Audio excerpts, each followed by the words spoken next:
Manifesto. Bharatiya Janata party के संकल्प पत्र की दूसरी बैठक आज हमारी रोहतक में संपन्न हुई है।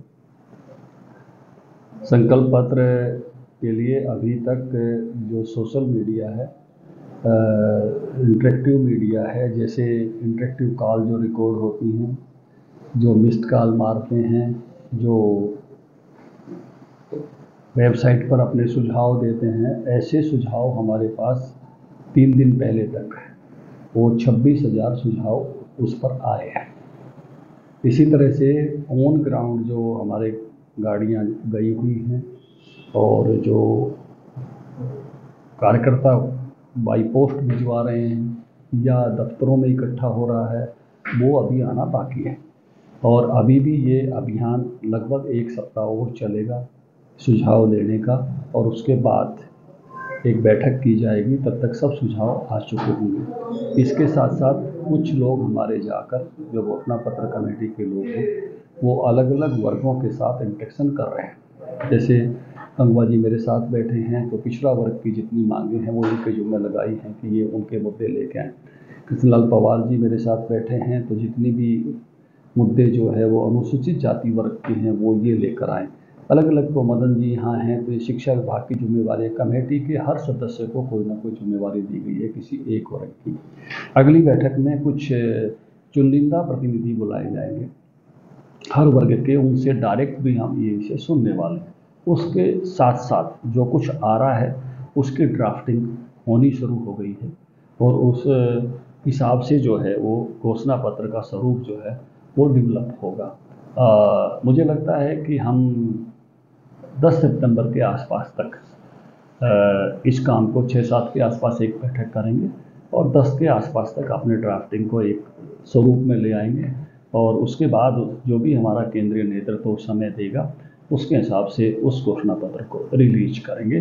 सितंबर के दूसरे सप्ताह तक एक संभावित तिथि मैं मान रहा हूँ कि इसके रिलीज होने की सामान्यता रहेगी। सर, जिस तरह से अभी बीजेपी मैनिफेस्टो तैयार कर रहे हैं, मेन फोकस क्या रहेगा? देखिए, इसमें नई जनरेशन, जो आने वाली पीढ़ियों के लिए जो उनके सपने हैं, सोच है, संकल्प हैं, वो कैसे पूरे हों। और वर्तमान के समय में हर समय में कुछ ना कुछ चैलेंज रहते हैं। उन चैलेंजेस का उत्तर कैसे दिया जा सकता है, और सुधार भी नई जनरेशन के। जैसे आप पहले बड़े बड़े कैमरे लेके आते थे, अब आप केवल फ़ोन पर ही काम कर रहे हो। पहले आप वायर वाला वो लगाते थे, आज आप बिना वायर का वो लगा रहे हो। इसको नेक्स्ट जनरेशन सुधार कहते हैं, टेक्नोलॉजी कहते हैं। तो नेक्स्ट जनरेशन के टेक्नोलॉजी के सुधारों के साथ और आने वाली पीढ़ियों की अपेक्षा और आकांक्षाओं को पूरा करने वाला, और वर्तमान में जो सोसाइटी के सामने चैलेंज उत्पन्न होते हैं, हर सोसाइटी के सामने कुछ चैलेंज रहेंगे ही रहेंगे। जीवन समाजों के सामने जब तरक्की होती है तो नए चैलेंज आते हैं। उदाहरण के लिए कहना हो, ट्रांसपोर्ट आया तो पोल्यूशन आया, एक चैलेंज आ गया। पीने का पानी हर घर पहुंचा तो कीचड़ शुरू हो गया। तो हर जो सुधार आता है उसके साथ कोई नया चैलेंज भी आता है। तो जो वर्तमान पराली, धान ज़्यादा पैदा होने लगा, पराली जैसा बीज आ गया। जब बाजरा ज़्यादा होता था या गेहूँ ज़्यादा होता था तो तूड़ा और उसके उसमें आना था, पराली मैनेजमेंट एक काम हो गया। तो इस नाते से जो भी नई चीज़ें परिवर्तन से आती हैं उसके क्या कारण से जो चैलेंज उत्पन्न होते हैं, तो प्रेजेंट के चैलेंज, भविष्य की आकांक्षाओं के अनुरूप ये, और बजट के समानुपाती, क्योंकि बहुत सारी पार्टियां बिना बजट अनुमानों के अपने घोषणा पत्र जारी करती हैं और वो केवल फिर घोषणा ही रह जाती है। इसलिए हम अपने घोषणा पत्र को संकल्प पत्र कहते हैं कि हम जो करेंगे संकल्प को सिद्धि में बदलेंगे। अब जैसे उदाहरण देना हो तो 2 उदाहरण मैं आपको देना चाहूँगा। एक, राहुल गांधी जी ने भाषण किए राजस्थान में, मध्य प्रदेश में, इससे पिछले विधानसभा चुनाव में 10 दिन में कर्जा माफ। आपको याद होगा, आप खोजोगे तो वीडियोज भी मिल जाएंगी। दोनों राज्यों में कर्जा माफ नहीं हुआ। 4000 से ज़्यादा लोगों ने अकेले राजस्थान में आत्महत्या की, वीडियो बनाकर किसानों ने आत्महत्या की। केवल घोषणा थी जनादेश लूटने के लिए। मैं अभी, इन्होंने लोकसभा चुनाव में एक घोषणा की, खटाखट, आपको याद होगा, और लोग पूरे झांसे में आ गए और उनके दफ्तरों में पहुंच गए। अब एक मोटा अंदाज अगर हम लगाएं, हम देख रहे हैं कि भारत के प्रधानमंत्री कोरोना के बाद से 80 करोड़ लोगों को फ्री अनाज देते हैं। एक परिवार में 5 सदस्य भी अगर हों तो ये अनाज 16 करोड़ परिवारों को जाता है। अब 1 लाख रुपया उस घर में एक महिला को अगर देना हो तो 16 लाख करोड़ होते हैं। भारत का बजट इससे केवल 3 गुना है।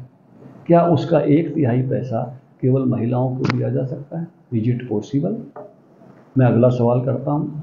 देश के बजट में इस बार पूंजीगत बजट केवल और केवल 11 लाख करोड़ है।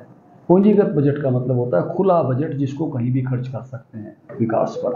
बाकी रेवेन्यू बजट होता है जो तनख्वाहों पर, फौज पर, अस्पताल पर कहीं ना कहीं जाने ही वाला है। जब देश का खुला बजट ही 11 लाख करोड़ है तो क्या 16 लाख करोड़ दिया जा सकता है? और बाकी काम का फिर क्या होगा? ये बजट के गैर अनुपातिक अनाउंसमेंट है। एक अनाउंसमेंट और आपको बताता हूँ। वो अनाउंसमेंट लालू यादव जी के बेटे ने की। बिहार में 1 करोड़ नौकरियाँ देंगे। अब एक बात सुनिए आप, 20,000 तो तनख्वाह कम से कम देंगे ही देंगे। आजकल इस ज़माने में मिनिमम वेजेस है। 2,40,000 रुपये एक आदमी की साल की तनख्वाह होगी और 1 करोड़ को देंगे तो 2,40,000 करोड़ हो गए। बजट कितना है बिहार का मालूम है? 3.25 लाख करोड़ है। तो पुराने वाले कहाँ जाएंगे? बाकी काम कहाँ जाएंगे? तो ये ऐसी जो घोषणाएं हैं जिनका कोई सिर पैर नहीं होता, केवल कहने के लिए कहना, जो बजट के समानुपाती नहीं है, ये भी मैं चाहता हूँ मीडिया उसको मुद्दा बनाए कि जो केवल अनाउंसमेंट करते हैं और फिर फुर हो जाते हैं। सरकार बनने पर भी नहीं करते हैं, नहीं ज़्यादा सीटें लेने के लिए ऐसी झूठी अनाउंसमेंट करते हैं। क्या उस राज्य के बजट में, उस राज्य के उपलब्ध खुले बजट में ये पॉसिबल है? तो ये विषय भी हम घोषणा पत्र जो लोग बनाते हैं उसके साथ जरूर उठाने वाले हैं। तो हमारा घोषणा पत्र समयबद्ध रूप से काम करने वाला होगा और हमारा ये जो संकल्प पत्र और उसमें हर इलाके की जो भी महत्वाकांक्षाएं हैं उसके अनुरूप उनको समझते हुए आगे बढ़ेंगे। सर, जिस तरह से टीकों को लेकर मंथन चल रहा है बीजेपी में, कब तक घोषणा हो सकती है? मुझे लगता है 1-2 दिन लगेंगे शायद, क्योंकि आज अध्यक्ष जी का भी ऐसा ही बयान है। एक्सरसाइज हमारी मोटी मोटी हो गई है, तो 1-2 दिन बाद जब भी ये राष्ट्रीय अध्यक्ष के उसमें होता है अधिकार क्षेत्र में, वो जब अरुण सिंह जी को कहते हैं जारी कर दो तो जारी कर देते हैं। सर, जिस तरह से अभी ईडी को लेकर सवाल उठ रहे थे कि जो भी चुनाव आते हैं तो वो वहाँ पहुँचाते हैं। अब भूपेंद्र सिंह हुड्डा को मामले में जिस तरह से उनकी जो प्रूफ की गई है उसको लेकर क्या करेंगे? क्या दबाव गिरा? नहीं, ईडी अपना काम स्वतंत्र रूप से करती है। ये सारी संस्थाएं स्वतंत्र रूप से अपना काम करती हैं। इनको इस नज़रिए से नहीं देखना चाहिए। राजनीति एक अलग विषय है और अगर कुछ किसी तरह का कदाचार है, किसी तरह की मुद्दे उनके खिलाफ हैं, पहले से लंबित है, तो एक नेचुरल प्रक्रिया है। अच्छा, जिस तरह से टिकटॉक पर महामंथन हुआ है, बैठक हुई है बीजेपी की 2 दिन, ये बात सामने निकल के आ रही है कि जो बड़े और दिग्गज नेता हैं अपने बच्चों को सेट करने के लिए लगे हुए टिकटॉक दोनों। लिस्ट आएगी तब बात करना। आप अभी उस पर बात जो है, जब तक लिस्ट नहीं आई है तब तक तो बातें ही हैं। सर, कुछ बाहरी उम्मीदवारों को उतारने को लेकर जो है वहाँ के स्थानीय जो नेता हैं उनमें काफ़ी रोष है। देखिए, किसको कहाँ लड़ना ये पार्टी तय करती है हमेशा, और ये सब दलों में और सब स्थानों पर, सब राज्यों में, देश भर में भी होता है। पार्टी का ये एक अधिकार है कि पार्टी किसको कहाँ लड़ाए। ये कोई ऐसे विषय नहीं होते हैं कि जिसको इस प्रकार से, इस नज़रिए से देखे जाए। अब हमने पहले भी देखा है, सभी दलों में इस विषय को देखा है। कुछ ऐसे भी टिकट कर सकते हैं, क्योंकि वैसा बताया जा रहा है पूर्व जो मंत्री हैं या मंत्री रहे हैं उनके किसी से काम को लेकर जो काम अच्छा नहीं रहा। ऐसा है कि जब तक लिस्ट नहीं आती, हर टिकटार्थी को आश्वस्त रहना चाहिए। कहीं ना कहीं संभावना कुछ मंत्रियों की और विधायकों की टिकट। देखिए, जब तक मैं कह रहा हूँ लिस्ट नहीं आती, हर किसी को आश्वस्त रहना चाहिए। मुख्यमंत्री करनाल के बजाय लाडवा से, अब मैंने अभी सोशल मीडिया पर सुना है कि हमारे प्रदेश अध्यक्ष जी ने उनकी अनाउंसमेंट की है कि वो लाडवा से लड़ेंगे।